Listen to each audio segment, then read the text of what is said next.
Ladies and gentlemen, they may call him invincible. They may say he wants his opportunity at SummerSlam against John Cena. But before he even thinks about getting that opportunity, this man right here has the opportunity of a lifetime this Friday, Battlefield Pro Wrestling. And he's going to show the world what we've known here over the past year and a half, what he can do in the ring. We're certainly not going to bring up Mac 10. We're not going to do that because we've seen what he's done to him in the past.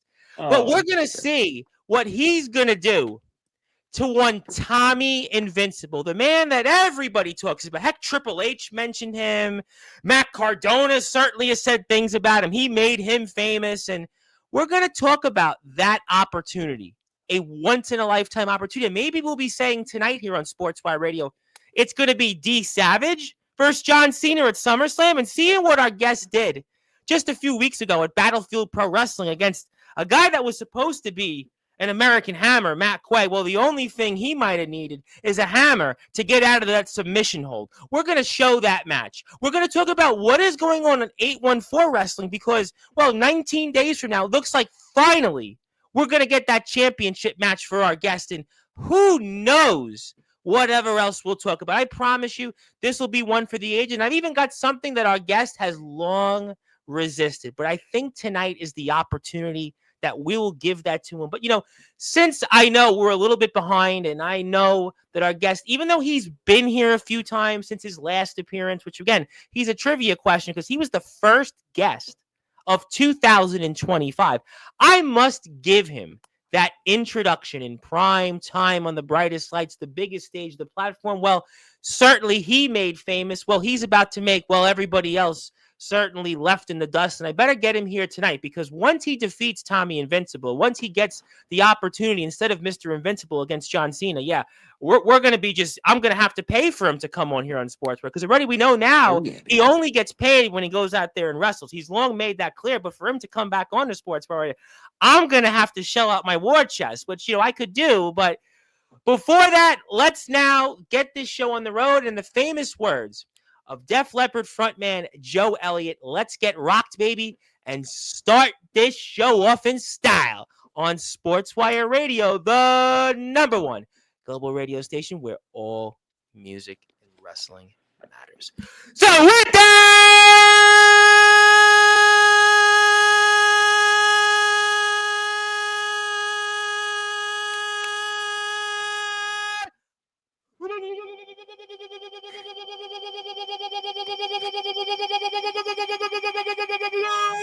without further ado, here on the Sports Report,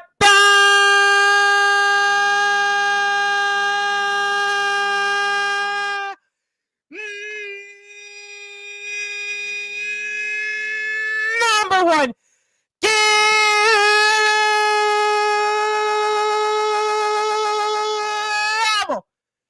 sports show. A man that is certainly a savage.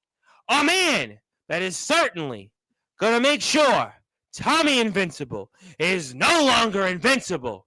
His name is simply put from 814 Wrestling and Battlefield Pro Wrestling.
da, da, da, da, da.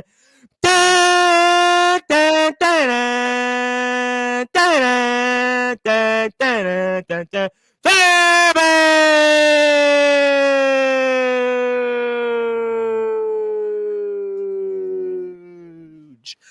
My friend, how are we doing? Tom, I'm feeling great, and it's great to be back here on Sportswire with you. Well, How are it's you doing, great my that friend? you got.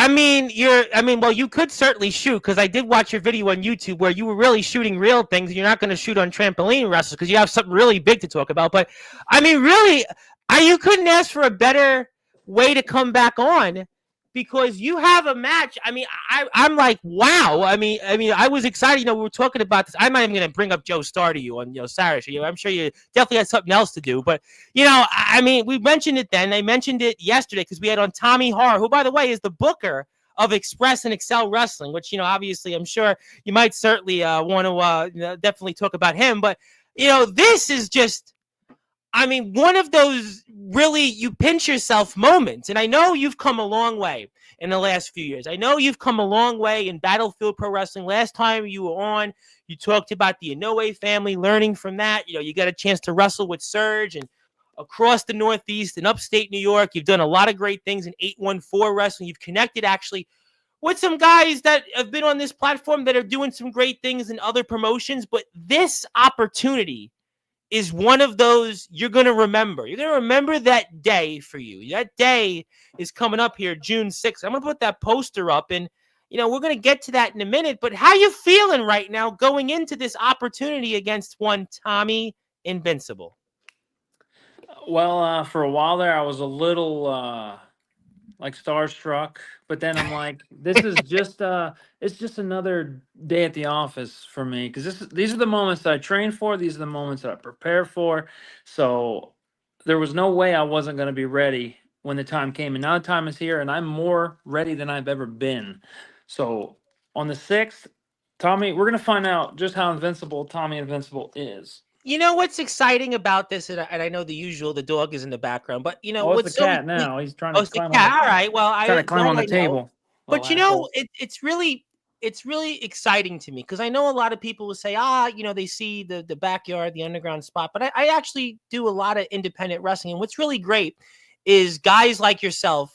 Last week, Rad Dad, I was talking to you off the air about Rad Dad Radley Belma, who's wrestling Darius Carter. And those that may or not know, Darius Carter is probably pound for pound the best wrestler that wrestles here in the New York, New Jersey, Connecticut area that hasn't had a call of any sorts in WWE.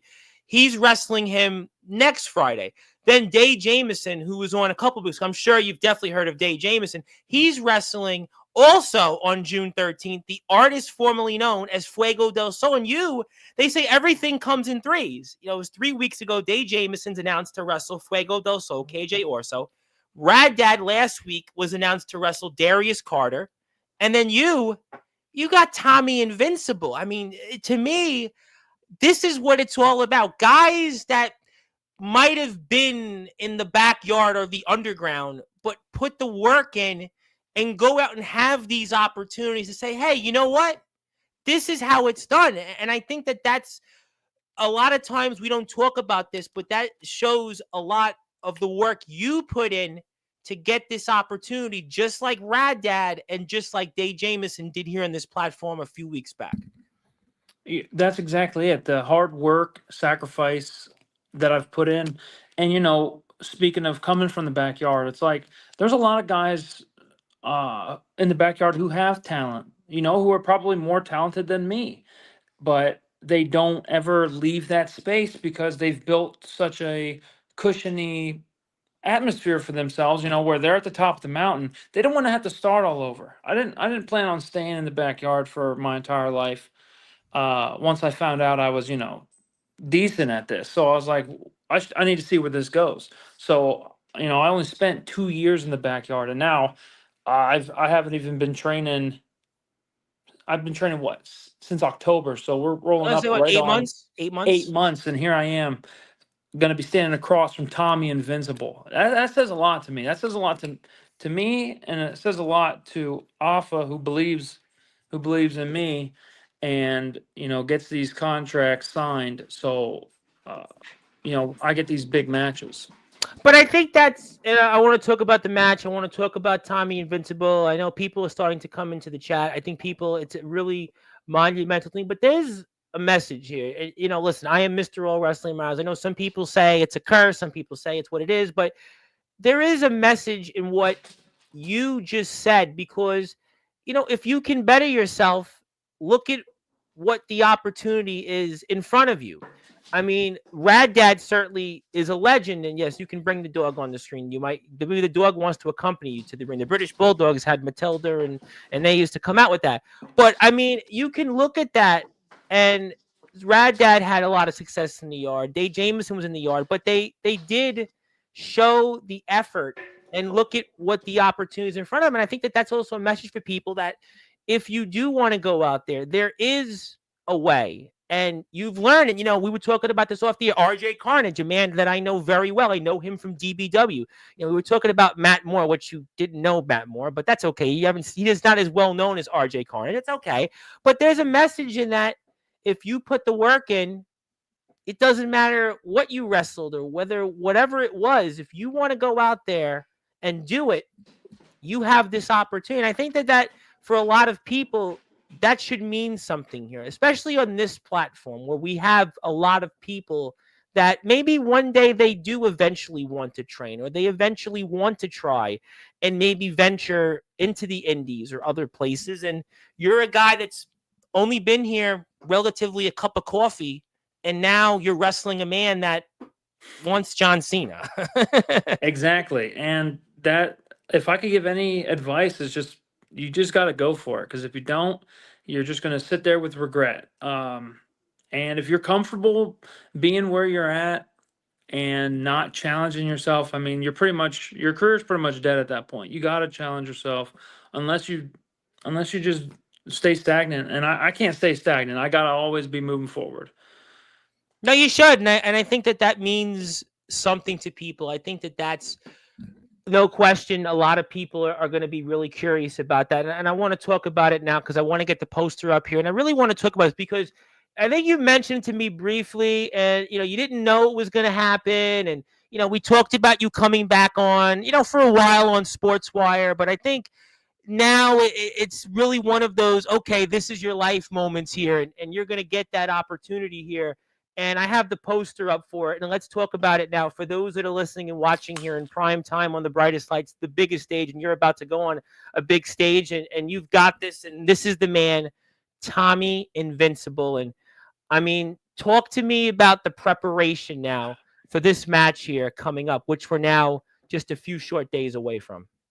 I think this starts even sometime back last year. I'm in Tommy Invincible's lives on his TikToks, and he Okay. was wrestling a guy I wrestle with at 814 Zach Ramsey's, and I'm just talking mad smack in the comments saying Ramsey's gonna wreck him, and he would never acknowledge any of my comments. He's very good at letting the negative brush off of him, and I wasn't saying it to be negative, because Ramsey's obviously I got to represent 814 and hype up our champion. So I was like, yeah, he's gonna wreck you, but he just kept ignoring me and ignoring me and ignoring me. So now Friday night he can't ignore me, and I've been training my ass off these last, especially this last, I'd say 12 weeks. Well, I I mean, I'm watched your match with Matt Quay, and you were in phenomenal shape when you were, in NEW. Let's just put it that way. But now I watched you, and I mean, you're ready, man. You look like you're like Dave Jameson. I had Dave Jameson on the first time like 6 months ago, and he was still green a bit. Then he came on here, and I kind of feel like you're in the same boat. Like you look like you're ready for this, physically at least. I mean, if you thought I looked good then, I mean, I look better now. I've been dialed in nutrition wise. For the last 12 weeks, I've gone from, I was 267. I was back up. Now I'm down to 235. Wow. I've just been, doing it right, and really focusing and committing to the grind. And I mean, I'm getting, obviously, I'm getting out of it what I put in. So, that speaks for itself. I wouldn't be getting this opportunity if, other people didn't believe that I deserved it. How difficult that you said something interesting, and I want to go back to that because you said you went from 267 to 235. I have a follow up on that in a second, but how did you do that going from 267 to 235 in relatively a short time? So, way beyond wrestling, I used to weigh like 293 pounds was my highest. And I Wow, just looked like a that's like fucking, three of me, or well, two, really two. I Not was a huge marshmallow. And I quit my job. I dieted. I was tracking everything. I was tracking my every meal, everything I was putting in my body, I was tracking. hmm And uh, in 23, when I had the shoulder injury, I stopped, kind of ballooned back up, got back up like 265. Would manage it here and there, but I wasn't taking it seriously. But then, hmm as soon as I started training, like I had guys like saying, "Hey, man, you need to get your body a little bit better. Like you have the athleticism, you're strong, and you're big. You just need to get your body better." So these last, like I said, 12 weeks, I just been meticulously counting calories and making Wow. sure my uh, diet was on point because that's 90% of it. You can't out train a bad diet. I mean, I've lost more weight than probably a lot of people that I even know, like combined from going down from almost 300 to 225 at one point, back up to 260, 270. Like I've been there and I just lost this weight. It's just comes down to dedication and how bad you want it. Yeah, that's a difficult thing, and I do a news show, and my co-host who's been on it, you've probably seen him, Heshi Tischler. He lost out, but he was like he was like two marshmallow puffs. He lost like 80 pounds in like 2 years, but that's because he's trying to be a politician for years, and he's probably walked so much more than he had in his previous 50 plus years in existence. But he was again a very heavy man. They called him Uncle Heshi and Big H, but for different reasons. But what you said really hits home because I had on last night Tommy Hara, who is the booker of Express and Excel Wrestling, and I had asked him something about any advice when you look for a talent or a prospective talent that you see, and he talked about just you have to stay in shape. You have to be in shape. You have to look the part. Gary Wolf was here a couple weeks ago, and I asked Gary, what was the advice you would give to any wrestlers watching and listening to this? And he said, stay in shape. And you basically confirmed that because you're basically the prototype of that. So you've done all those things. Tommy Invincible is a man that everybody knows on social media. He's been Hmm. mentioned by this person, that person. So, I mean, how do you deal with that pressure? I mean, are you going to? I mean, I know you've done different things. I know you've been now in the indies for a bit. I know you've been on camera, obviously being on a YouTube product. But are you nervous going into this or what? I have not been nervous for a while now, and usually they say once your nerves are gone, you don't really care. But being an athlete, beyond wrestling, like prior in basketball, my thing is like if I'm not nervous because if I prepared properly, there should be no reason to be nervous. So, before I go out in that curtain, I'm not nervous. I am ready to perform. I'm ready to go fight for my life. I am ready to do whatever I got to do to win. Like, so if there's nerves, it's probably on my part that I did not prepare right. So, Friday night, I don't foresee any nerves. The spotlight might be bigger, but that's just going to be better for me because in the But long you run, can, yeah, I've that's prepared for this. that's a great point. Let me ask you this: okay? You brought up the athlete part. Obviously, I covered basketball, so I know exactly some of the things you're saying. But this is one of those matches that there's going to be a lot of eyes on this because of Hmm. who this man is, and maybe people will see you and say, you know what? Maybe that's a guy I want to book. Maybe that's a guy that I want to see wrestle in other places. So you're almost like being scouted, you could say. You're almost being scouted on Friday because the eyes that are going to be out there, whether it's there at Battlefield, at the dojo, whether it's going to be on social media from the reels or the clips, whatever it's going to be put out there. So, I mean, this could be an opportunity for you where maybe somebody watches it that hasn't heard of D Savage and now says, you know what? Look at that guy. Look at his physique. Look at what he can do in the ring. And maybe I want to take a feeler on him. Do you feel like that is an opportunity for you that's presented here coming up on Friday? 100%. I'd be lying if I said that wasn't kind of the first thing that came to mind, because everybody just needs that one chance. Sure. This very well could be my one chance. But in the position I'm in, I feel I'm going to be afforded quite a few chances, in the future. The important thing is not to blow the first one. So as long as I don't blow this first opportunities should fall my way in the future here, because I mean, I've wrestled guys on TV. Ricky Price, I wrestled him Yeah. at Battlefield next, and then the very next Saturday, Bros on AEW. So my thing is, I'm exactly where I need to be and where I want to be. So I just need to keep the ball rolling. All right, well, let me ask you a follow up on that. Because of the match with Price, does that? I mean, I don't think Ricky Price is definitely a name. I don't know if he's the same name as Tommy Invincible, certainly, but does that, when you look back at that match, say, you know what? I was there with him a week later. He goes and wrestles for AEW, and that is where I say, you know what? I can hang with him and I'll be fine. Does that maybe something you look back on to mentally get you ready for Friday? Mentally, it helps. It's not the end all be all, because as I continue to go back to training and drill things that I could have done better. As long as I'm walking away with some of the experience I need, from these guys who are on TV, who get to go to events like that, that's what I need. Just that little bit of exposure, because most of the time these guys are willing to give you information, so I just soak it up like a sponge. I'm a student of the game. I'm practicing. I do my studying.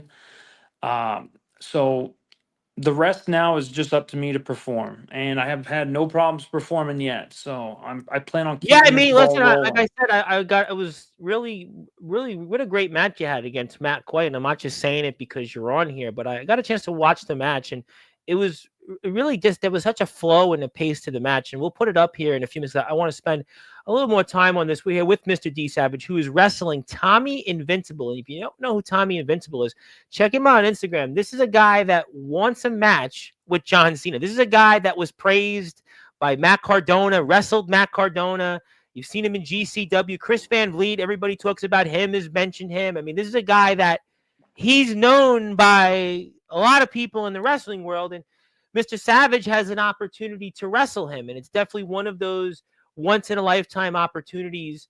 And we're talking about it here throughout the evening. My name is the Reverend Tom Bryce. You have voice figuratively and literally with all music and wrestling matters. Let me ask you then this question. You make some good points. You talk about Price. It helps you a little bit. It's not the same as Invincible.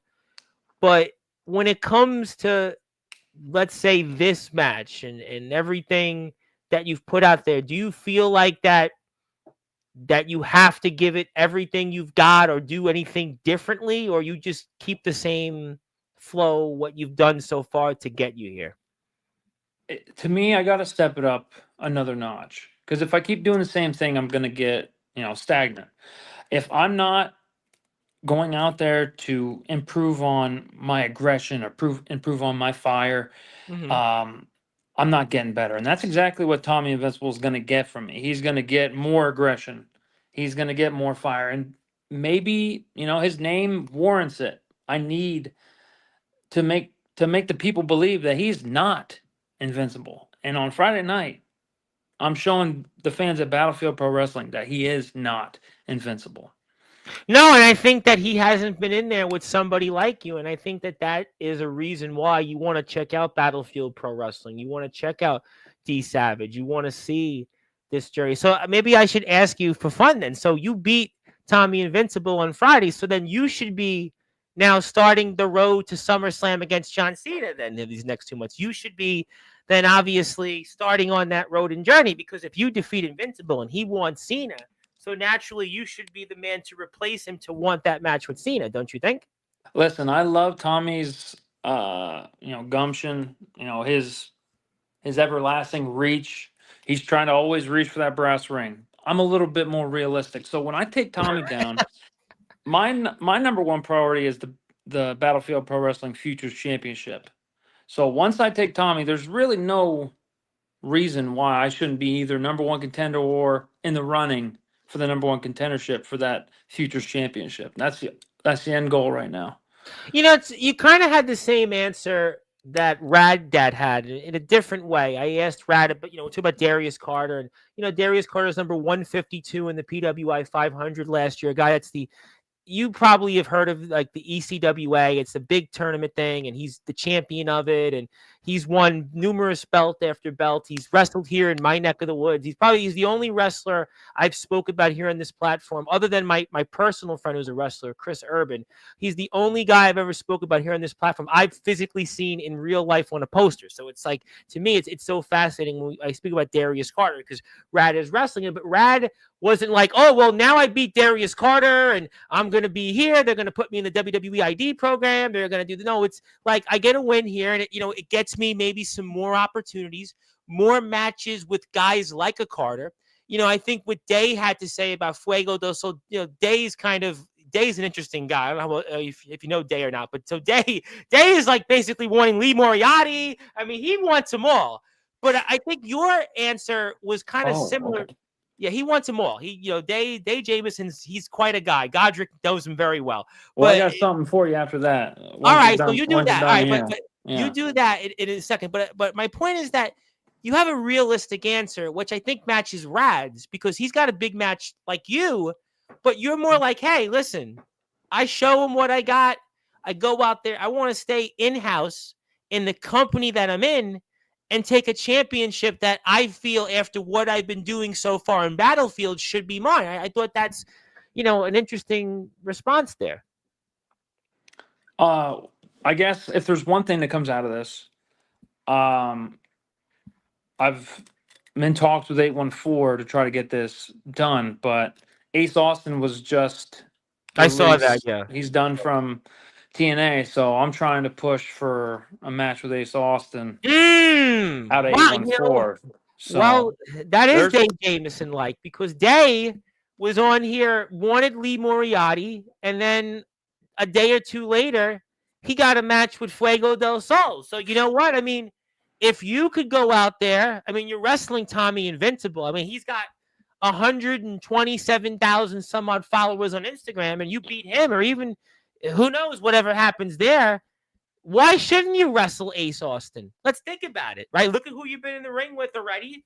Look at who you're going to be in the ring with less than a week from now. And so why not you against Ace Austin? You know what I'm saying? Exactly. Another high-level elite professional in Ace Austin. And, that match could do wonders for my career as well. Absolutely. Not only in the indies, but it could propel me maybe to that next step. Because listen, at Battlefield, we train for TV. Like you talked about this when you were here last. Yeah, Casey Navarro is one of our trainers. He's currently on TNA. Yeah, I know Casey. So, we train for TV. So, we're ready. It's funny that you said that, because Jason Knight, I don't know if you are friends with him on Facebook or not, but he is got his own company in Vinelands, New Jersey, ACW, and he talks about the same thing. You got to be trained, ready to be on TV. You have to be ready, and you've got that opportunity of a lifetime, certainly, to go up against this man. You can see just, again, who he obviously wants to wrestle and who he's already been there. We see Maven. Maven's obviously, Maven, and you see, yes, that's what he created that. And obviously Matt Cardona has certainly wrestled him, said things about him. So, and our guest here right now is going to wrestle him. He's going to wrestle him in a few days from now, and I'll get to everybody in the chat. A lot of people want to talk to you, which is great. Thank you, everybody, for hanging on to here. But let's talk about. I want to take a hockey line transition and talk about something else. I'll come back to Battlefield because I want to talk about Matt Quay. I want to talk about 814 Wrestling because you and I were talking about that. You finally have a big showdown here coming up, and I want to talk about this because now you're going to get a shot here coming up at that Legacy Championship. You've wanted it for a long time, and you're here, you're on the poster, and talk to me about what's finally going to happen between you and Luke Lee, but this time in a stretcher match 19 days from now. Yeah, so if you weren't there on the 10th, I'll fill you in because they don't Fill really. me in because I think Godric might have been there. He would know, but unfortunately, I wasn't Godric there. was there. So I see what I mean. I know my stuff. I finally get my one-on-one match with Luke for the Legacy Championship. Mm-hmm.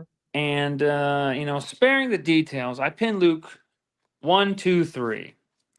Well, AC Norway, the lovely owner, decides he wants to restart the match. And after we restart the match, Luke gets himself disqualified. So therefore, I beat Luke, but I did not beat him for the Legacy Championship. And then he attacked me. I guess I had it coming because I've attacked him a couple times post-match.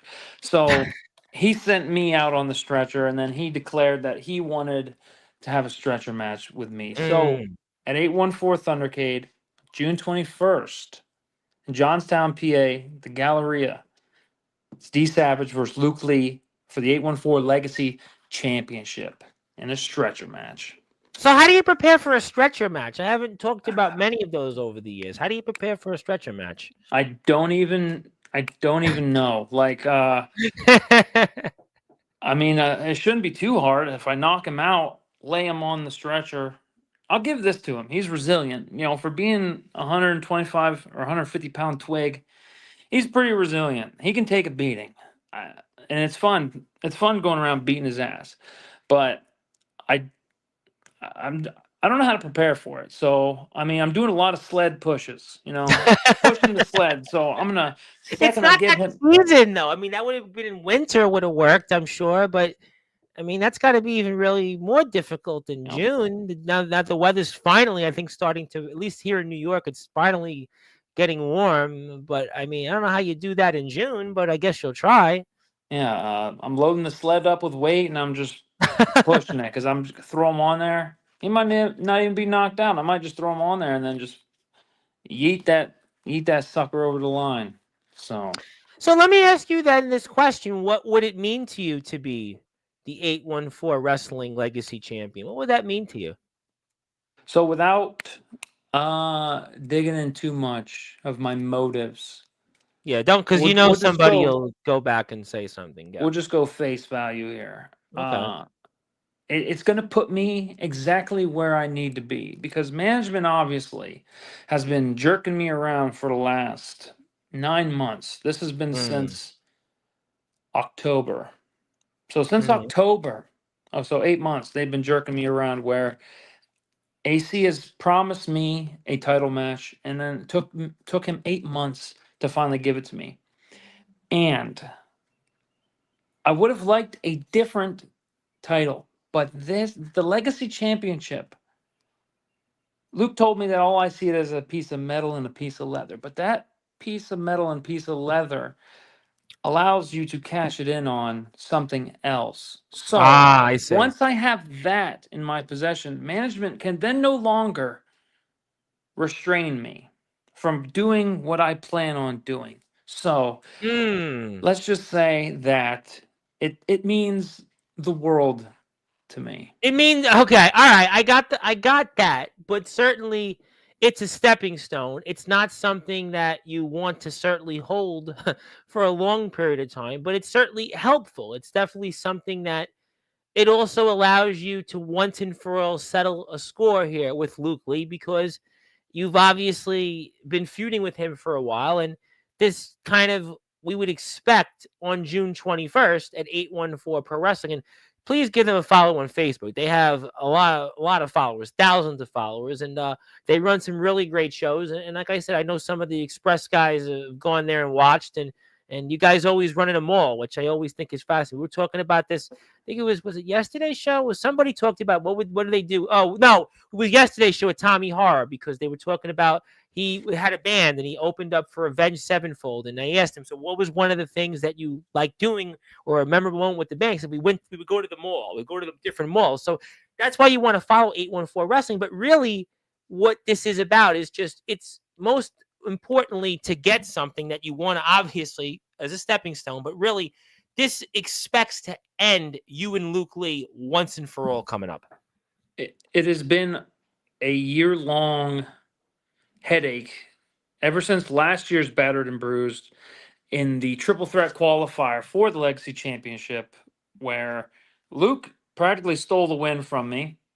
I hit Freak with the GTS, and then as I I was saw that on pinning him, Facebook. I did remember seeing that. I as did. I was pinning him, he stomped me, and then he pinned Freak. So he didn't beat me; he beat Freak, and then he goes on to blow the opportunity at Thundercade, like 3 minutes, between Stevie, Surge, and Luke. Stevie did what he had to do. He defended the belt successfully, and he made those other guys look bad. So that's not happening now. I have a one-on-one shot. Will be my second in a row where I have beaten him last month, and I'm going to beat him this month, and I'm going to be the Legacy Champion. Let me ask you a different question, and I'll get to the chat in a minute with this. But hearing you talk, right? You talk about 814.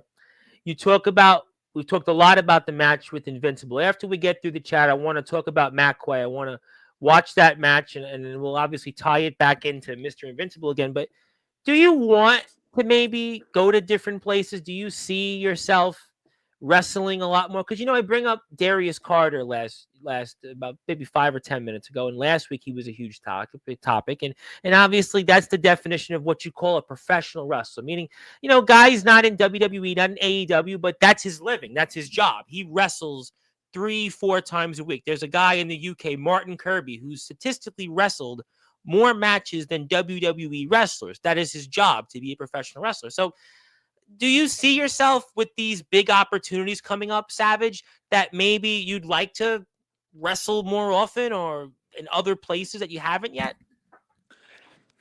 It's tough to say. It really comes down to two things. Time and the most important, money. Yeah, I know that. If they're going to shell out the money to pay, then I have no problem. I would sacrifice other things. But things I will not sacrifice for, I'm not going to sacrifice things that are going to, I'm not going to sacrifice Battlefield. So Battlefield's number one priority over everything, it's tough because 814 is as well, because 814 has been my home for so long. They're a good company. They're a very good year company. and a half now. They've been good to me. So I try to keep my business clean. I do my East Pennsylvania stuff with Battlefield, and I do my Western Pennsylvania stuff mostly with 814. And then I travel Michigan, New York. I try not to. Hey, and I do have to mention, my LAW friends who probably in and out of the chat. I mean, I've certainly, brought you up to the council members, and I see Godric is there in the council, and they're in West Virginia, though. I mean, maybe they want to book you, but obviously it would depend on terms to be discussed. Stuff that TBD. It's kind of And I want to make sure Battlefield gets its. Battlefield has me number one. So whatever they need first, above everything. So I would rather have quality over quantity, and you see the quality I'm getting at Battlefield. Macway. Yeah, I mean, this is like Invincible. Congratulations on that. Yeah, that's just an awesome opportunity. Like, wow. I mean, but it's great. I just think it's great to see guys that are who have been in the underground or maybe have been in the backyard circuit get that opportunity. I think it does show that if you are in the backyard in the underground, again, I know people got different opinions, but I'm Mr. All Wrestling Matters. But what's great is that you could, if you want to go the route of being a pro wrestler, you're in the backyard of the underground, and you put the work and you train, you can get those opportunities. Look at Rad Dad. Rad is obviously getting the big run, what he's done in GTS, but now wrestling, like I said, a Darius Carter, Day Jamison. Day has certainly come a long way in a short amount of time. Mr. D Savage is wrestling again, Tommy Invincible, and that's a once in a lifetime opportunity. And he's a local guy from my neck of the woods. I mean, this is a guy from the Bronx. I mean, this is a guy that I've heard his name here and where I live. And but he's got a YouTube page. We're gonna reference that in a few minutes. But do me a favor, hit the sub button for Savage. Savage is closing in 100 subs. He's now starting to put some content on there. So it might be a great reference point. So if you are a wrestler or promoter, whoever you might be, hit the sub button for his page. And I've talked enough. I want to hear from the chat. I know you do too. And let's get this should be fun. Some of them are going to be, I think, probably poking some at the bear. Others are going to be very complimentary or hearing you for the first time. So it'll be a mixed crowd.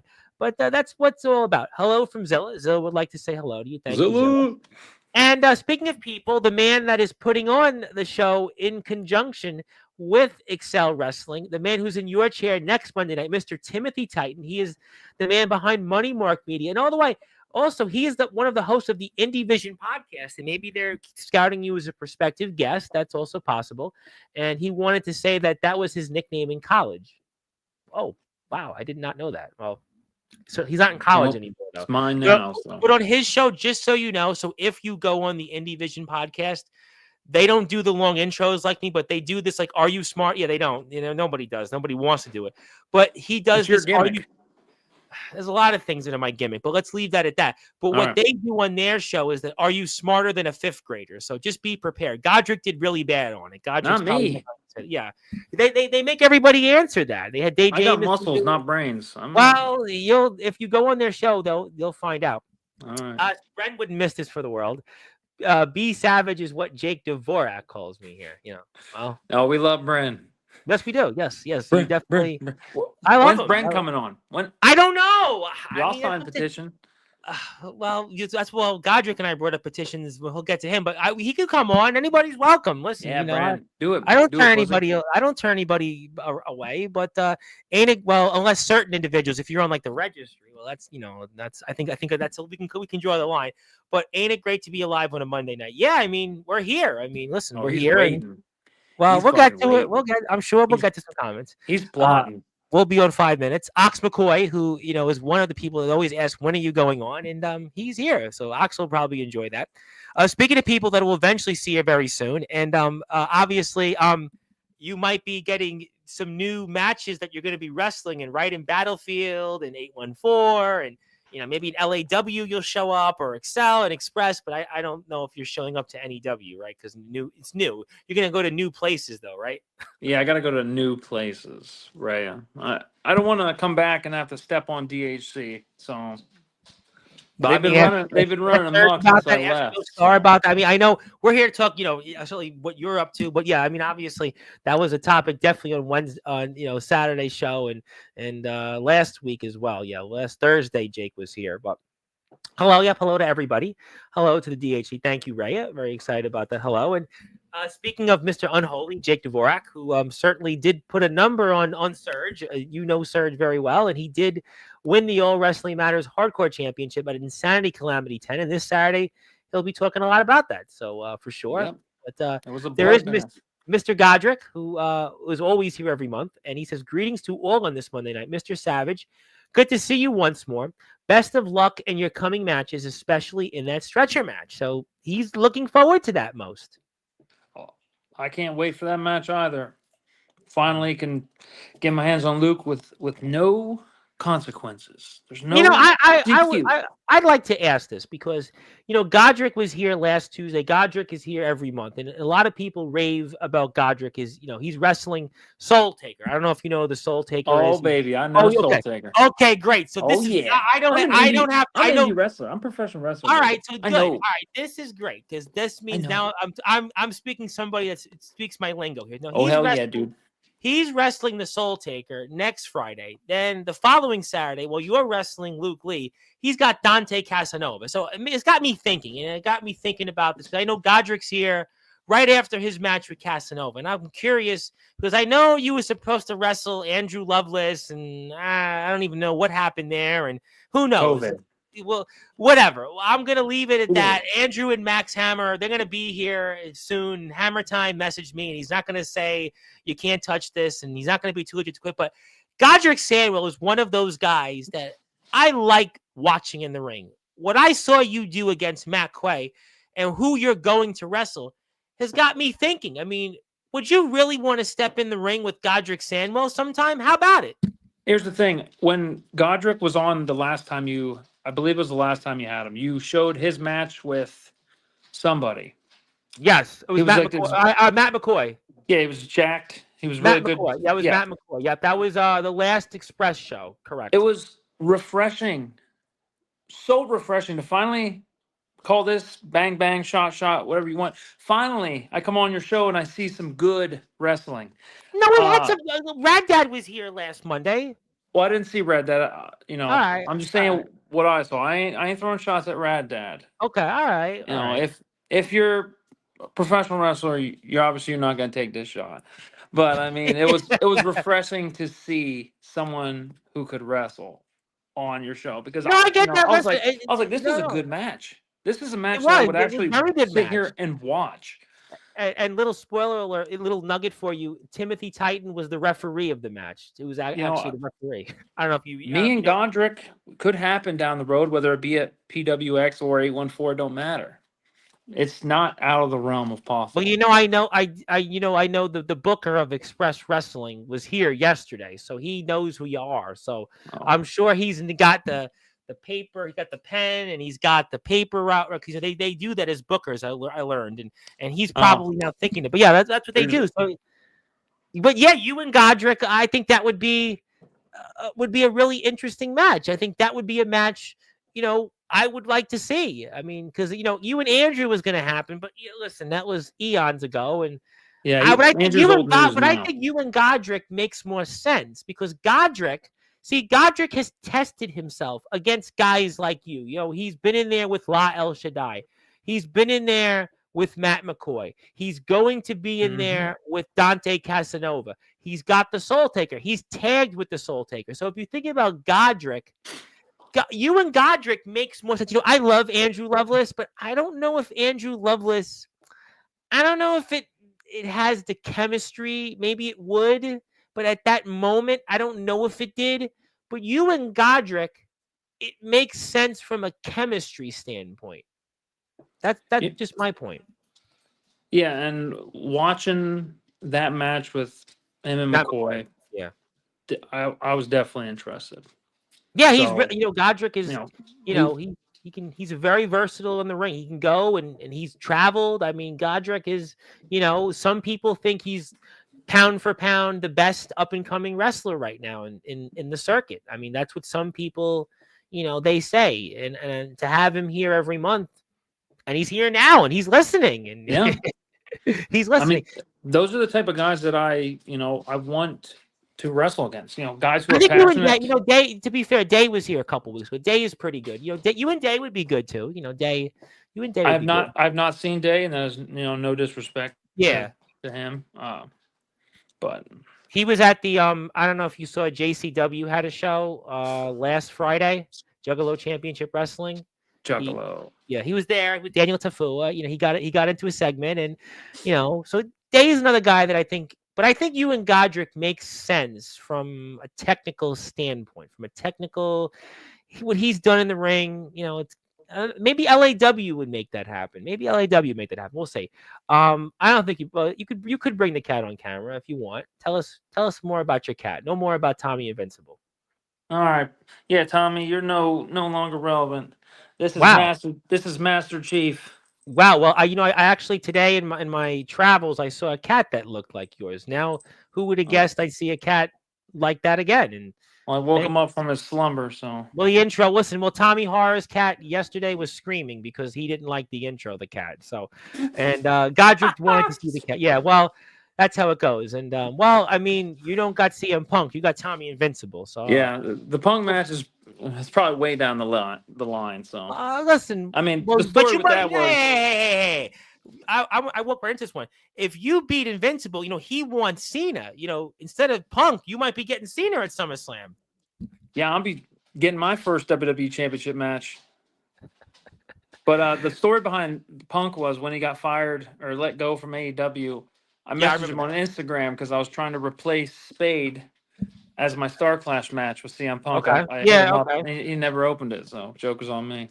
Well, I mean, Well, if I ever meet him, though, I'm gonna be like, "Hey, I fucking still have this message you never opened." Well, I mean, I don't want to tip my hand too much, but when I have Timothy Titan on next Monday, he's has a show that they're booking in conjunction. I hope. Well, if he's listening, too bad.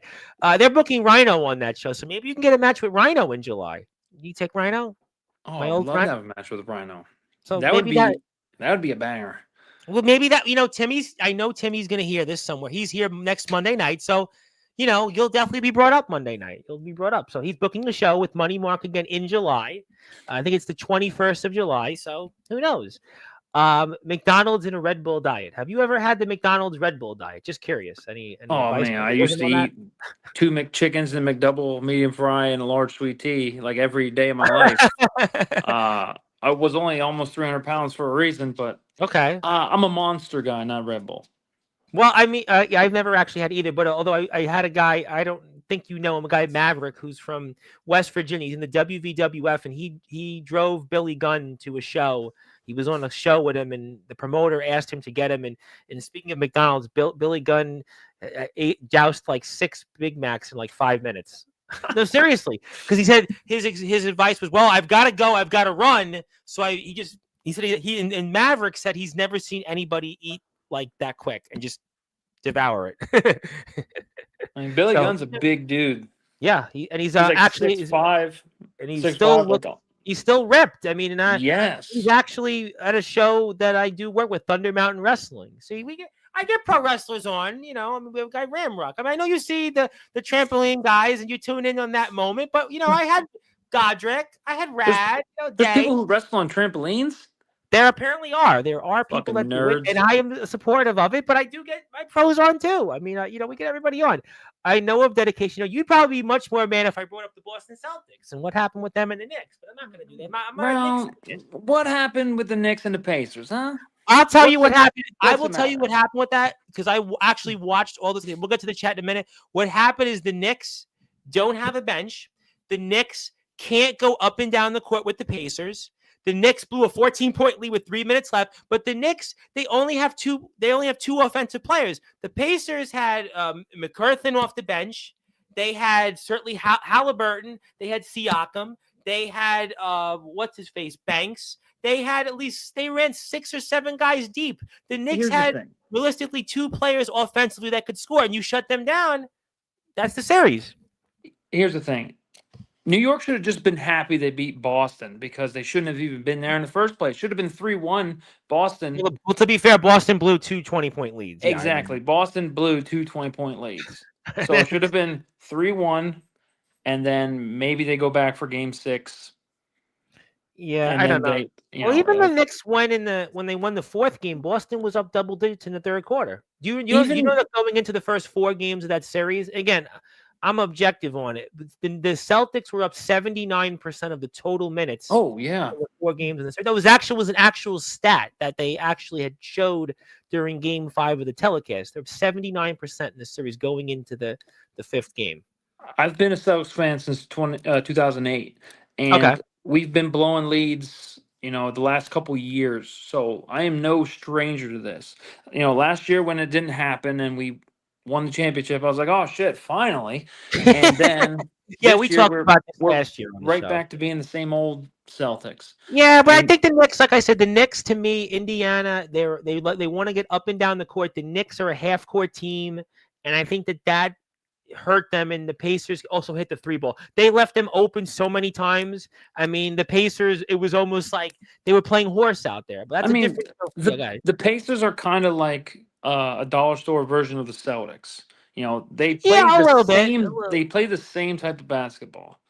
They're just. I mean, everybody shoots the 3, but the Pacers and the Celtics, they rely. They live and die. I That's think why the they take 50 Celtics some are threes. probably a little bit more. I think they have a little bit of a better starting five when they're Oh, healthy. That's the only yeah, difference. I think they have the better yeah. starting five. But Like they played the same. Just Boston has better personnel. yeah, Like, I think that and you saw that. Halliburton and Siakam, they'll play more Oh, together. Siakam! Listen, the Knicks turned Siakam into Kevin Durant in this series, except for the fifth game, and they did a great job defending him. But we'll get on with the chat. Thank you. Yep, hello to Godric. Hello to everybody. Hello to Jake. Thank you for everybody tuning in. Zill and honor as always. Always a pleasure. Yep, thank you for that. James Taylor wants to say hello. He said hello.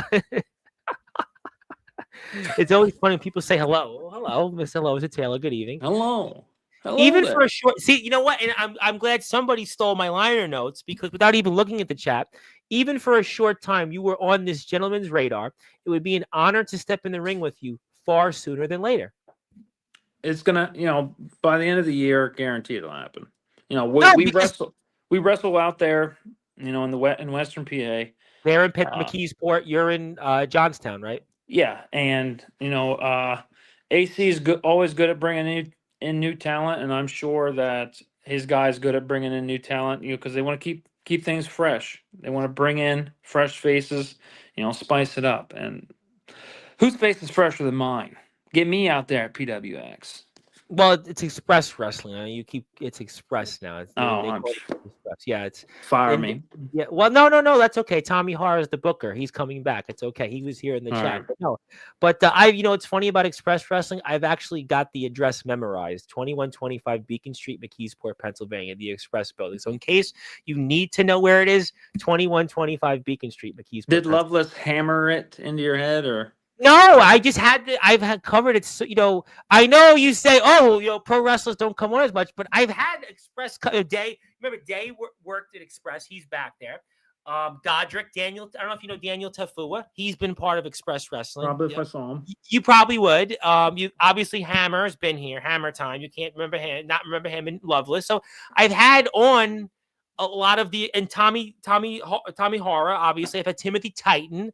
So a lot of them. Courtney Wood has been involved with Express. I mean, so I've had so many people from or have been involved with Express that I just know the building. I mean, Yeah. there you go. When are you gonna get down there? They actually asked me that a couple of times. I'm like, I don't know. I don't drive. I don't drive. I'm in New York City. We don't drive. I mean, like, I don't blame you. I don't drive. Yes, my brother drives. He goes to work, but I don't. I never drove. Listen, growing up, my dad didn't drive until I was in high school, and it was like by that time I got my mother's curse. Don't drive, But people want to see me get off the microphone if this keeps up. Thank you to Princess JD. She's here for Justin Parsley, but he's nowhere to be found because he's got a concussion from Omen Black, the guy you were supposed to wrestle. But they'll be here next week. Don't you worry. We can move on. They'll be here next week. We're still having that match. I'm sure you will, but before I will be NEW Undisputed Champion, and we're going to unify them belts. What? You could be, and I wouldn't be surprised, but I tell you what I would like people to do, to give you an NEW, a new subscription on YouTube, because we have a YouTube page we're going to get to in a few minutes, and I got to give you something as well. But yes, hit the sub button. A piece of metal and leather, Hal besmirching. Yeah, he's right. Warming up for his redo or redux. Getting redux for the Are You Smarter Than a Fifth Grade? I put it up so many times, remember again. Hello, long time no see, Savage. My man. He's one of the great fans out of 814 Wrestling. We love 814. I hope they're enjoying the conversation. I hope they're He enjoying made me a piece of wood with my name sketched in it. Wow. I should have brought it down, but it's in my bedroom. You use that now when you're having target practice? Because I've seen your YouTube video. I have it. I got to hang in it's next to my bed, just displayed. Well, I'm not going to shoot at it with the gun. It was fascinating watching you shoot. I was like, wow, I mean, boy, they don't do that here. Did I shoot in the video? I can't remember. That's been so long. I thought I just reviewed it. I watched it. It had a lot of views. It had a lot of 2,000 views. I was shocked. I had to take down. I had like 140 some videos. I had to I went through and deleted all of them. They were all like Call of Duty Black Ops 2 and okay. Back in the day when I was trying to be a YouTube commentator. Okay. Well, Terrible. I was buns. yeah, you don't want to. Yeah, you don't want to be like me. I'm a D-list YouTube commentator. We'll leave it at that. Thank you, Brent. Thank you very much for that. Okay, get on the interview. Yeah, well, we'll see. He's always welcome. Savage is the best, and he's got a YouTube page. I put it up there. We're gonna watch his match in a few minutes, and we'll see. Yep, how you doing? Our friends from LA. I told you LAW would be here. LAW's in the house. You are two kind gentlemen. I can attest. Do not sleep on Day James. Yeah, Day is definitely a guy you'd want to check out. You definitely Day Jameson. He wrestled the last WVWF show this past week. I don't know if you watch or follow what's in West Virginia. They I have a see so much. I If I know. It's see like if I see the face, I probably know it. I just yeah, don't you know. know, you definitely Yeah. like Pennsylvania and West Virginia. It's like they're like peas in a pod, the wrestling circuit. So you definitely know them. Watching the New York fans lose is just the best. I mean, the Celtics only have 18 rings. The Knicks haven't won one since 1973. For those that are My checking. man. Let Well, him you know, you Bren. you probably laugh. My brother is a Nets fan, and he posted on Facebook about the Knicks putting a banner up that they put a banner up for beating the Celtics. So that's just what he did on Facebook. He was trolling me. I love every team. My official position is we love every team on Sportswire because we have all states that come on here. So what our position is, we appreciate all the teams. Can't wait to watch Savage whoop Luke Lee. Well. Yeah, that's one in the mark, but box for you. Savage shoots since when? Doubt it. No, well, I can put it up. Well, if I get censored, I'll just do it. But I could certainly put it up on YouTube just now. I mean, yeah, there you go. I mean, see, Oh, there look you at go. there I was, huge. I was probably 280, 290 there. This was 2020, I think. Yeah, it was 2020. Yeah. 2020. I watched it. I watched it literally. I watched the whole thing. Okay. Well, there you I go. don't even think there's any shooting in it. I'm just pretty sure it's just me I just reviewing the watched gun. it. I just thought it was interesting. I was watching a video. I watch a lot of videos. I watch a lot of different things. But there you go. And I think it's time before I really make the transition. I want to talk about Matt Quay here. I do have something for you, and I don't know how you'll feel about it, but I think it's time to give it to you because, well, I mean, it's kind of long overdue. Now you really don't have a choice at this point because Oh no, I guess not. officially now you are the newest member of the Sportswire Radio Hall of Fame. Congratulations. You didn't want to be in the Hall of Fame, but now you have no choice because you're wrestling Tommy Invincible. And I think now is the time to put you in the Hall of Fame. So there you go. Congratulations. Well, now I feel like I've done something to deserve it. All Prior right. Well, prior to that, it was just, Well, to I be just fair, felt I like, had on I had on the great white Mark Kendall. By the way, they're pretty big. By the way, I put him in the Hall of Fame. Just like, hey, you want to be in the Hall of Fame? Well, he accepted it. So not everybody comes on and they get in. I don't know, but and Godric wants a shot at skeet shooting against you. I don't know if that was a thing, but oh God, I am terrible at skeet. I don't know what that is. But I'm going to tell you what I am It's going to do. the clay pigeons. They Oh, yeah, chuck you them with mentioned that in your sand. video. You Yeah, mentioned that in your video. Yeah, well, yeah. congratulations. I will give this physical copy to you when we're off the air. But one of the things I want to talk about, you definitely earned it. But I want to talk about something else that I really enjoyed watching was your match that recently took place last month over at Battlefield Pro Wrestling, and I want to get into that because I want to talk about your opponent Matt Quay, and just again talk to me about this match. Talk to me about your opponent because certainly, well, you put him in a hammer lock. Let's just say that he wasn't invincible to get out of, and really enjoyable match. And talk to me about it, and just what was it like to wrestle here? So the dojo has one of the greatest atmospheres I've really ever wrestled in. Some of these fans are, well, most of these fans are just off the chain. They were a loud crowd, very loud With crowd. the support and the lighting, where only the ring is lit up, it really puts the focus on the wrestlers. Very And intimate setting. exactly. And as selfish as, obviously we're wrestling for, whether it be fame or fortune, recognition, we're wrestling for a selfish motive in some aspect. This is exactly the type of atmosphere that I like. And I am grateful and blessed to wrestle here 2 times a month. So, first and foremost, thank you, Battlefield. And then on the opposite, trying to get this match signed, obviously, I usually have my contract first, and then they kind of like, well, this is potentially who it could be. I'm like, okay, so I don't know exactly who I get, and then usually the week of I find out, and when I found out it was Matt Quay, uh, it was kind of like a another moment. Obviously not as big as Tommy Invincible, but I was like, Matt is a well-established local guy here. He Yep. wrestles right down the road at AX or AWX and Yeah, I heard of it. or AXW, and he was their heavyweight champion for a while. So to get a guy of this caliber to come into my house, it was a huge opportunity for me. Do you feel like that you're getting more opportunities and being seen, and that you feel that it's only going to continue that way from here? Or are you just going to continue like you talked about earlier? I got to do better. I got to do more. Do you feel like right now that it's only going to go onward and upward from here? Exactly. As long as I'm doing what I need to be doing, there shouldn't be any reason why it doesn't continue. And then this, like the spotlight should just get bigger, and that's exactly what I want. I want to be in positions against guys who have a following, guys who are well established in my area, guys who are looked up to. And Matt Quay is one of those guys. I wrestled one of my very first couple indie shows. It was for Ace Austin's um, high school event.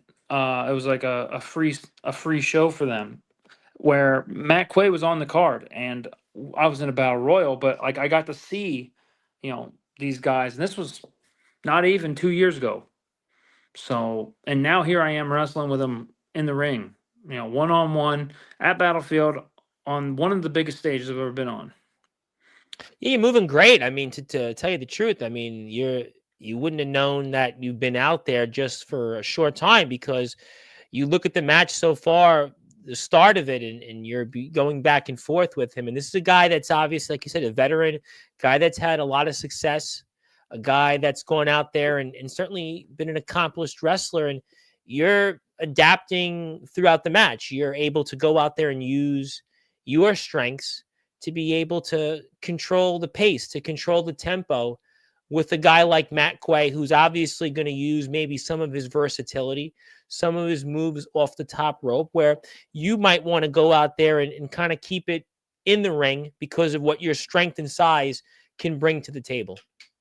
Yeah, so I love chain wrestling, but obviously, if the guy's better at chain than me, uh, they're not going to be able to outstrength me. So that's kind of how this went. Matt was getting the better of me in the grappling exchange, so I just had to switch it up to the strength. I was like, okay, we're just gonna change gears here.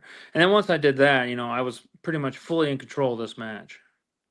Yeah, I think that once you got through the first couple of minutes, you obviously were able to change on the fly there, and there you go, using some of your strength, and that'll lead to eventually what'll happen in the match. And when you go out and have someone that you're only told for a very short amount of time that you're going to wrestle them, you don't get it. Talked about you're a student of the game. You obviously you're watching a lot of wrestling. I talked with Tommy Horror about this yesterday. He gave a different perspective. He's obviously now, he was inside the ring, but he's outside the ring now. But for you, when you wrestle somebody like this that you only have a short amount of time to maybe figure out what to do, you're not obviously watching a lot of his footage. Are you? I mean, there isn't much time to do any of that, right? So how do you visually go out and figure out how to do what you do here? So basically, what I try to do is I try to at least get 3 matches. I try to watch at least 3 of the matches. I look for a match where he wins, a match where he loses, and then depending on where I felt his stronger match was, I'll try to look for another one where he won. So if he won, I'm very tentative on what his strengths were, so I could try to counter that. And where he lost, I am looking at his weakness and I'm going to try to exploit that. And obviously, I have the size advantage. That's no, you just looking at us, you know that. So the strength advantage is always going to be there. But I don't necessarily want to have to just rely on strength because strength, you're going to get tired faster than being technical. So Sure. if I solely rely on strength, I'm going to gas out. So that's how I try to put my game plan together. It's funny you talked about gas out because Tommy Horror talked about that's the importance of being in shape because that is one of the big concerns in a wrestling match. It's I mean, I don't even what ironic thing you just said because he talked about that is for a wrestler the biggest challenge is not to gas out. Is that something you have faced in your short amount of time so far? At the very beginning, yes. Just because nobody wants to, just run themselves into the ground like a dog. Sure. Uh, but at training, you have no other option. If you're not, putting in the work at training, you're not going to get opportunities. So, uh, I knew that I had to, pretty much say please and thank you, and then may I have some more punishment if I was going to want to get anywhere. So my gas tank is a lot better than it was, and it's probably the best it's ever been currently. And this was just a month ago, and I'm probably down another 10 Well, you pounds talked about from at the this. beginning of the show, as we're here with D Savage, of course, he's going to wrestle the one and only Tommy Invincible. He's wrestling him this Friday at Battlefield Pro Wrestling. My name is the Reverend Tom Bryce, your voice, figuratively and literally always matters. But it makes interesting sense or topic because you said at the beginning of the telecast you lost 32 pounds. So you're still losing that maybe fat that you had or less of what you have now. And it's important. And it goes back to what, again, Tommy Horror talked about was the biggest concern a wrestler might have, because it's also for the safety of their other opponent in the ring, is that you could get to gas out. You could do that, and you're obviously challenged with that. But again, you're running back and forth with an experienced grappler and somebody that has the ability to do different things. You talked about the grapple aspect of what he brings to the table, but you can see also he's getting frustrated a bit. The veteran's getting frustrated, and you've been able to kind of maybe doubt himself a little bit, and that gives you an opportunity to get an opening here. Exactly, and everybody wants to put the greenhorn away. So all I had to do was hang in there and wait for him to make a mistake. And there you go. And call it playing possum, but I was just waiting for him to get back up there. I had a game plan that who's going to break out of. There's only one dude breaking out of that, and that was Ox Adams. But that dude is 7 foot tall, 350 pounds. It's hard to keep your legs Yeah, wrapped he's a around a big guy dude. Yeah. that Well, big. Matt Quay's not as big as Ox Adams, so I mean, Exactly, and when we were in that, when Ox had me at that position, he picked me up, powerbombed me, and Matt Quay was not doing that. So I knew that this is how it was going to have to I go. mean, he's I needed. trying. He's really trying, but Oh, really, he's fighting for his life right here. I wouldn't No. blame him. I mean, listen, I'd be dead. I'd be crying. To quote a Godsmack song, I'd be crying like a fill in the blanks. But that's not the case here. But yeah, I mean, listen, he's got one arm. I mean, this is gonna Yeah, end real soon, and that's it. No mas, no more. That's that. And yeah, he's yeah. definitely he's It, asleep. it was a legal choke because I had one arm inside of the choke, so it wasn't an illegal choke. So he had no choice. There was nothing the ref could do to save him.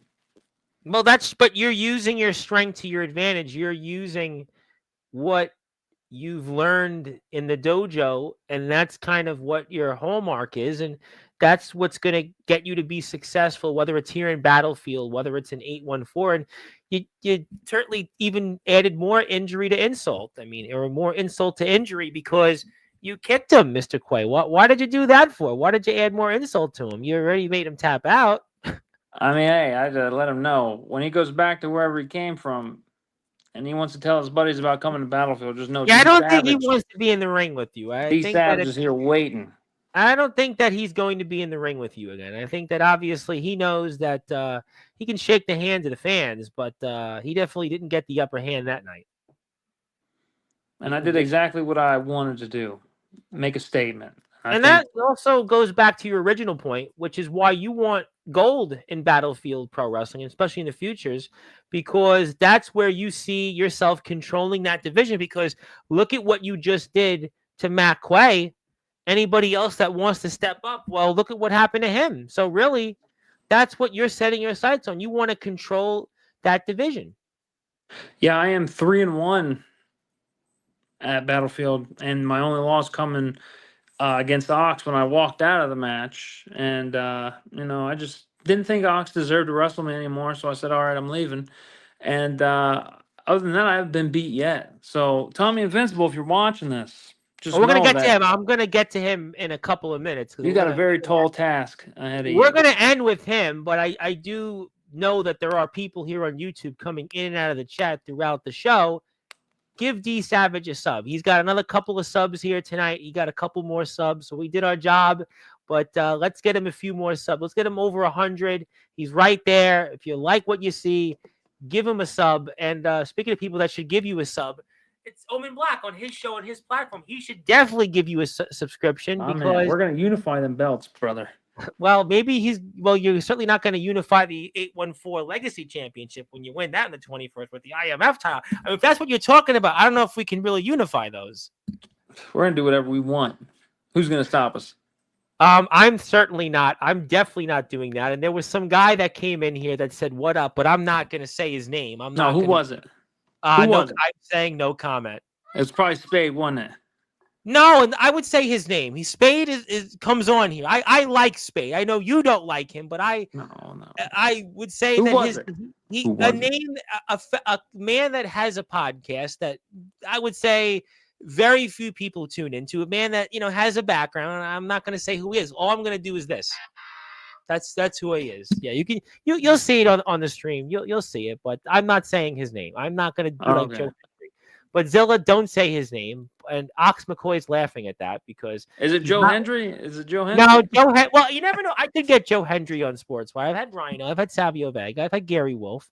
But we're gonna leave that at that. We're not gonna go that far. But thank you very much for tuning in. But let's come back as we close the show here. We're here with D Savage, and I want to talk about Tommy Invincible one more time. So obviously, this is the biggest match of your career coming up this Friday, correct?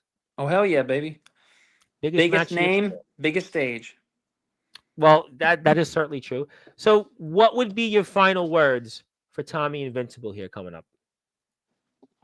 Tommy, I respect that you're a big dreamer. You want to wrestle John Cena at SummerSlam for the WWE Championship. Well, I want you to know you're not going to make it to SummerSlam because Friday night at Battlefield Pro Wrestling, you got to step through me, and that ain't happening. I'm going to step through you, and then I'm going to show them that I deserve to be number one contender for the Battlefield Pro Wrestling Future Championship because that's how I see you. After beating you, there's no way they can deny me. Well, I'll tell you what, ladies and gentlemen, you want to talk about an opportunity for a lifetime.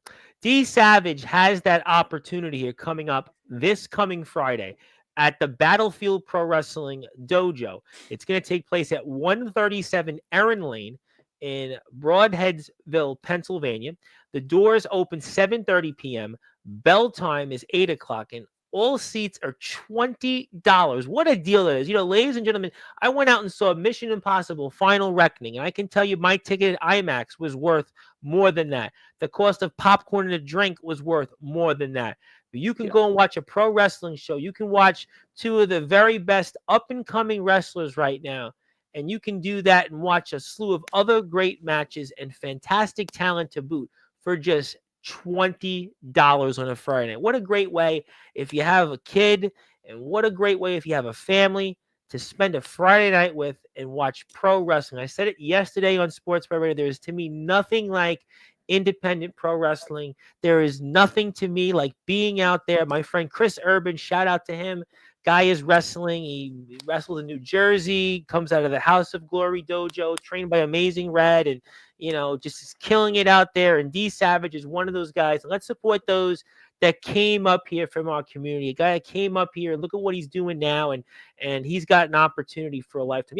Let me ask you two more questions. I'll ask you a two-parter, and it may be too soon for it, but let me ask you: do you see yourself one day wanting to be in a WWE ID program?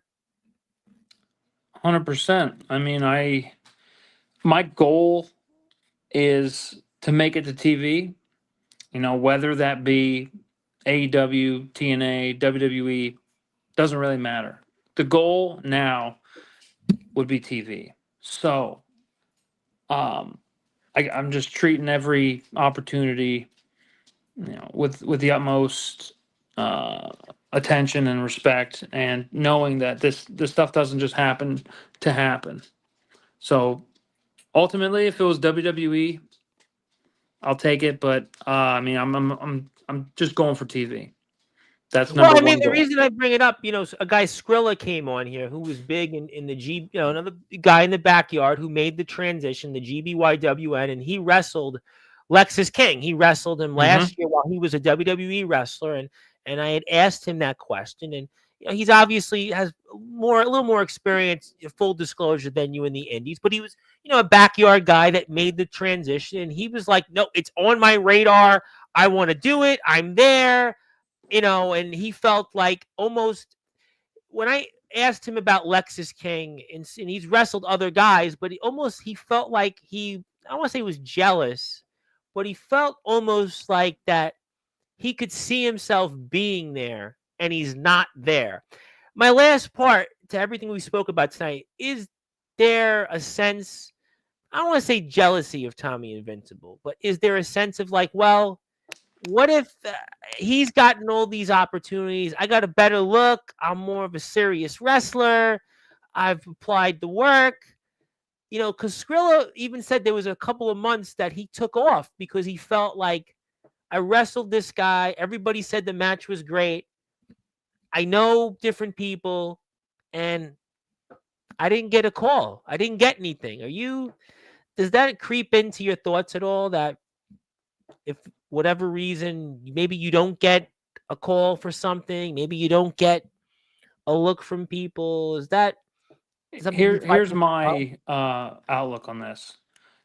I can only control what I can control. So everybody's timeline's different. I mean, look at guys like Joe Hendry, where it took him forever to break in, and then all of a sudden overnight becomes sensation, and then he's world champion.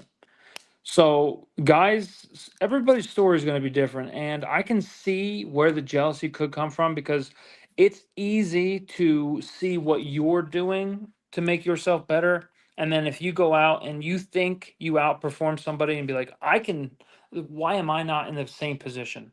It's just not how it works. Everybody's going to get their shot at a different time, and even if it comes at all. So even if it never comes for me, as long as I'm ready and I know in my heart that I was ready and I did everything I was supposed to do, I don't ever want jealousy to be something that gets in the way of progressing my career, because comparison is the thief of joy. And if I'm comparing myself to others and where they are versus where I'm at, I have come so far in a short amount of time. Yeah, So it's really impressive.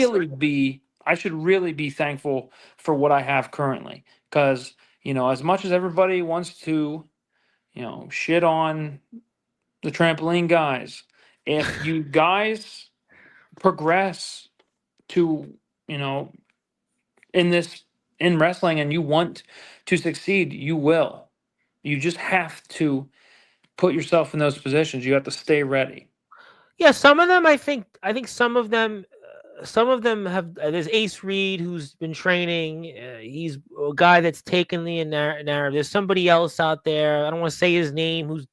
He got a major trade. I'll tell you off the air who is. You'll be like, "Whoa, I didn't really realize that." But I mean, there are some of them I think do want to do that. But I think it's a good an analysis and a good advice that you gave to him. But before we sign off tonight, is that when you get jealous of anybody, I remember as a kid, there was a friend of mine that he was this rich kid. He lived in a really nice house. And I used to always say, oh, why don't we have this? And then, you know, I didn't think about what I had. And then, obviously years later, certainly, I've done well. But I mean, sometimes when you get jealous of other people, you don't think about you. You got to focus on you. And I think that's a good advice because, again, Skrilla had the opportunity. Skrilla had the look. He was told, yeah, you got it. And then he didn't get it because, again, he was a rare guy to get a match with a WWE wrestler that wasn't signed by WWE. So think about that, right? Here's a guy that's done everything, put the work in, made the like you did, and got a match with a guy that's in WWE while he's not in WWE,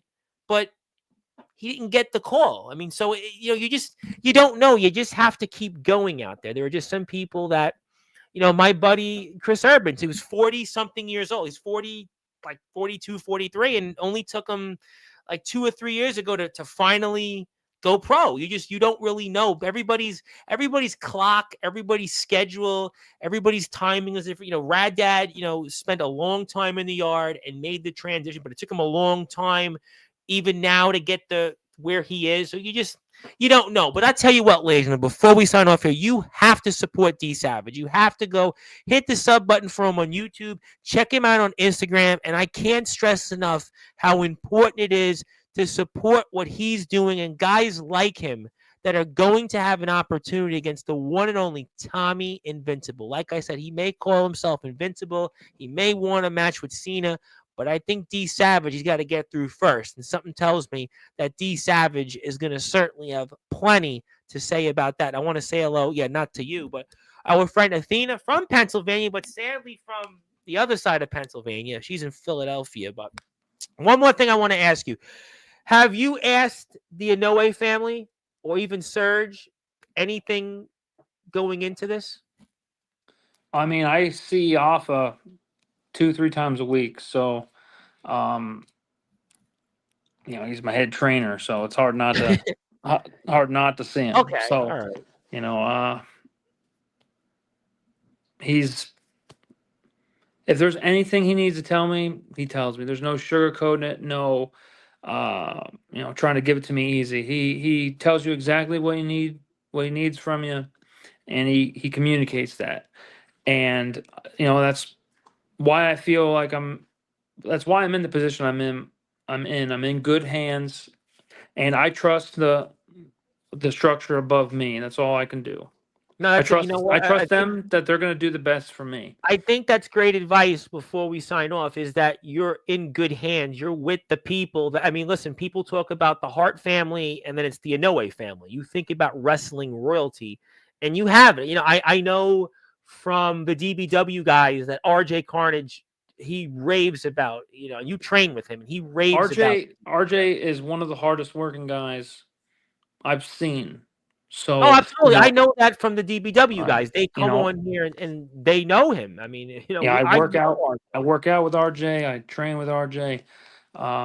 We have some of the top talent. Like, I'm not trying to No, gas no, them no, no. up, but I know like it from the DBW guys. I mean, I even know it from them. even the other guys here at camp, like Rico Gold, Ricky Price, Yeah. RJ, myself, Rich Moya. We have guys that are top level talent that we just need eyes on. And here's the thing, having Alpha as our coach trainer who runs it, we're gonna have the eyes. And that's exactly Oh, yeah. why. And one last piece of advice I want to say is Please. make sure, because I talked to a friend today about something like this. I won't disclose his name, but we all know who he is on this platform. Okay. But training, it's not just about getting the training, it's about the quality. You got to go somewhere where they make sure they're taking your best interest to heart, because if you are just going in there doing a little bit of wrestling and giving them whatever money you pay a month, you need to make sure you're getting the most out of it. And if you're not, you just got to bite the bullet and go somewhere else, because not all training is the same. And I know that, and I've wrestled with guys in the yard even before I had training, and I'm like, I'm so much better than these guys and they have training. So quality of training is just as important, if not more important, than the training itself. You just don't get the same from every coach. And that might be they're limited, But even if they have a background, maybe they've been to WWE, maybe they've been on TV somewhere else. Right. It just doesn't. That doesn't always translate. You just need to make sure you're doing your homework, and don't be afraid to just change change places. I would never leave Battlefield. I'm in Well, good I think hands, about, and your dojo. When I think about places, it's your dojo. I think about the Monster Factory, certainly Monster where Factory's Gary huge. Gary Wolf came. I have to mention, because of my buddy Chris Urban. If I don't, he will certainly come after me. Yeah, I have to mention that the House of Glory dojo here in New York City. I mean, there's certainly when the Hearts were running the dungeon, there are certain places that you look at and say that's a place that when Team 3D had an academy, that was another place. So you look at those places and you go, yeah, you know what? Obviously the Nightmare Factory is another one. There are certain places, but here locally, especially to me, it's the Monster Factory. Hmm. A family with the dojo.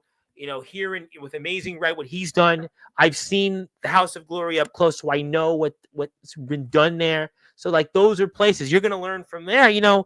Listen, it's like anything else. When I played music, there were music teachers that took your money, and those that you went to school and you learned. I didn't learn. That's why I'm here. But D Savage is going to be going more places. And like I said, before we sign off, hit the sub button for him on YouTube one more time. If you like to hit the sub button for us, we appreciate that. Yes, Savage, and I want to say this before we go, he's come a long way on this platform because the way he spoke, even from 5 months, I'm not counting the BS cameos you made a couple times. They were fun.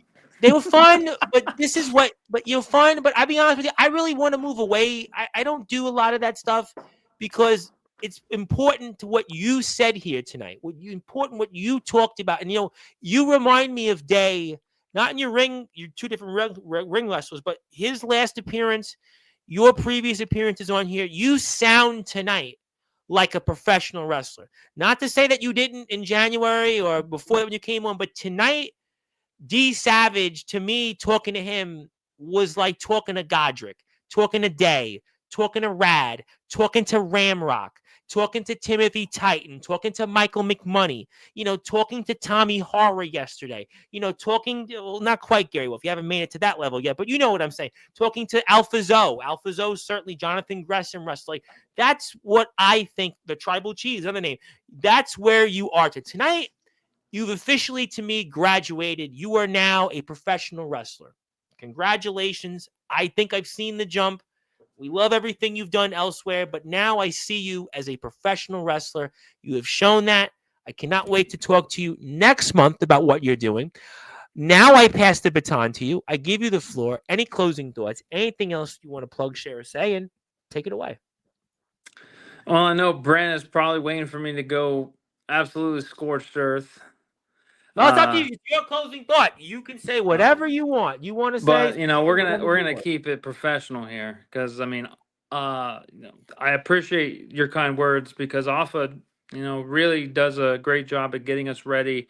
Making sure we're professional. We're talking professional. We are looking professional. Um, so to come on here and to try to undermine that would have been, a slight of him, and I appreciate that you acknowledge that. I do. So, Listen, I you get know, them on. Trust me, I know. I mean, I do. I have, I do a news show every Wednesday night.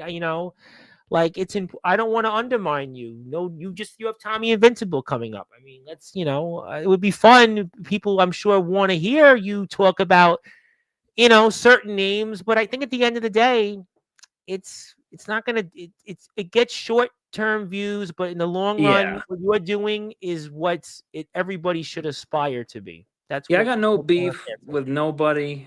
So if there's any beef, it's all fabricated on their end of it. Because I mean, the shit don't bother me.